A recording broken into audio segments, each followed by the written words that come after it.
Moja kwa moja tunakwenda kumwangazia Mwalimu Nabi ambaye saa chache tu zilizopita umefikia makubaliano ya mwisho kabisa na timu ya Kaizer Chiefs.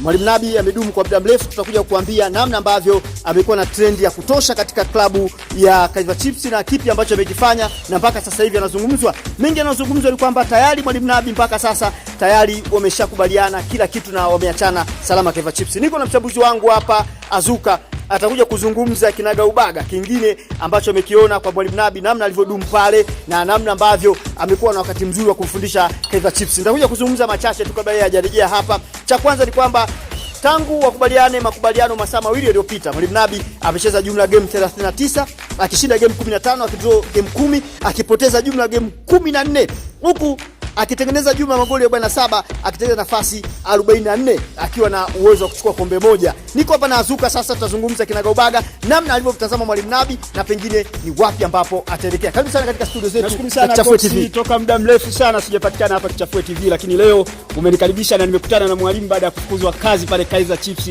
Mwalimu Nabi. Kumbuka huyu mwalimu wastani wake uliozungumza na mechi alizocheza, ama kweli tunaona kabisa kwamba ligi ya South Africa ni ngumu kuliko hata ligi ya ligi kuu hapa Bongo, maanisha Tanzania. Na ukiangalia ligi ya Tanzania alishinda makombe mara kadhaa akiwa na Yanga Afrika, alifanya vizuri mno, lakini baada ya kutimkia kule South Africa mambo yamekuwa tofauti. Kwa hiyo ninachotaka kusema kwamba baada ya yeye kufukuzwa kazi, vilabu vingi ukiangalia kama Yanga licha choko ya chini hapo watafuta kocha, inawezekana wakanyosha mikono. Kuna vilabu vingi havina kocha, vinaweza vikamtazama Nabi kama mlisi katika nafasi ya ukocha. Kwa haraka tu swali langu la kichokozi ni kwamba makocha wengi ambao wanapita kwenye vilabu vya Simba na Yanga wanatengeneza historia kubwa, wanatoa makombe mengi na baadaye kuzifikisha timu hizi katika hatua nzuri katika michuano ya klabu bingwa au shirikisho barani Afrika. Kwa nini wamekuwa wakichukuliwa kwenda katika timu zingine nje ya Tanzania, wamekuwa wakifanya vibaya na vibarua vyao vinaota nyasi?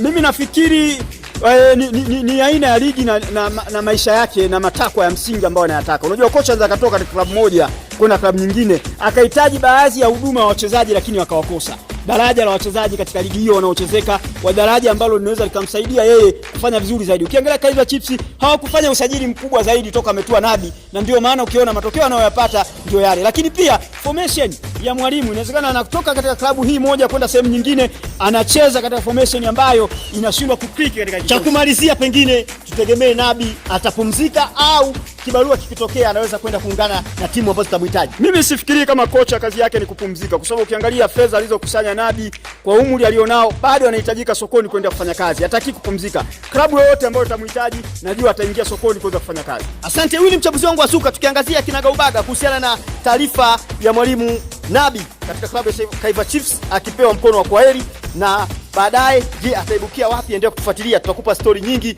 kwamba huyu mwalimu mwenye ubora ya juu ambaye kwa kipiga katika klabu ya Young Africans na kwenda Kaizer Chiefs ataibuka katika klabu gani.